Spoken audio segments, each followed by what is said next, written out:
And he's trying to send us a signal that we are aware of what's going on this earth. So I looked up the NASA lunar eclipse, and I Googled the moon eclipse in 1948, believing that this had something to do with Israel.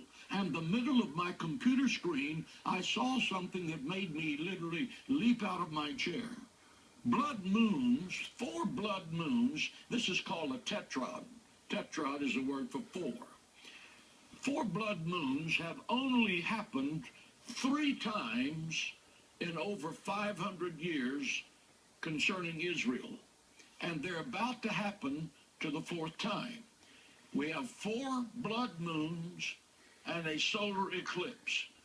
This has only happened 3 times in over 500 years. Think about the absolute control it takes for the sun, the earth, and the moon to get in a perfect alignment for there to be a lunar eclipse. And the same thing for a solar eclipse. But think about this. Not only are all of these elements going to happen, they're going to happen on an exact day. Passover, 2014. Feast of Tabernacles, 2014. Then, 2015, the solar eclipse. And then April of 2015, Passover again. And in 2015, Feast of Tabernacles. Something is about to change. God is saying, I'm sending you a signal that these 4 blood moons are there because I orchestrated it. And I want you to understand that I'm getting ready to do something dramatic that will change the course of history. When I looked into the computer, the 3 times that there have been 4 blood moons before now is in 1492, 1948, and 1967.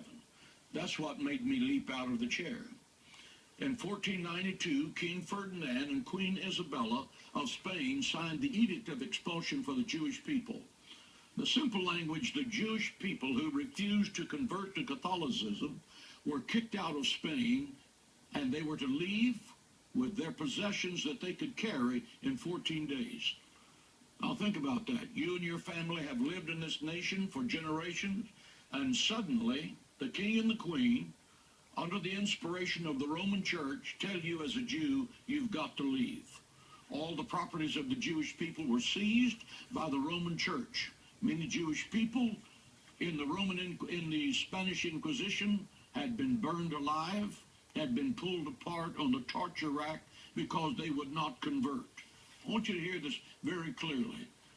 None of this had to do with Christianity. This is not the teaching of Christ. The teaching of Christ is to love your neighbor as yourself.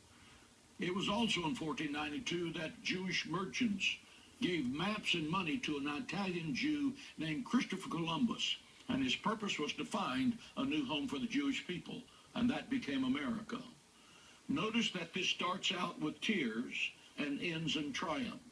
The tears of the expulsion and the triumph of the discovery of America.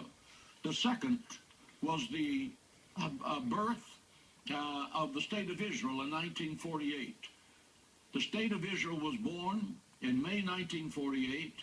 It was the time that the diaspora ended and the Jewish people were brought back to the land of Israel just like the Old Testament prophets had declared that they would.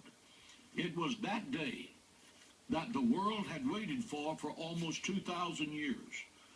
Ben-Gurion quickly ran up the steps of the Art Center in Tel Aviv, and at precisely 4 o'clock, he stepped to the podium and read the words that gave birth to the State of Israel. 11 minutes later, Harry Truman recognized the State of Israel, and world history was made. The third time the 4 blood moons have appeared, we had first 1492, 1948, and then 1967. 1967 is when the city of Jerusalem was brought back to the State of Israel.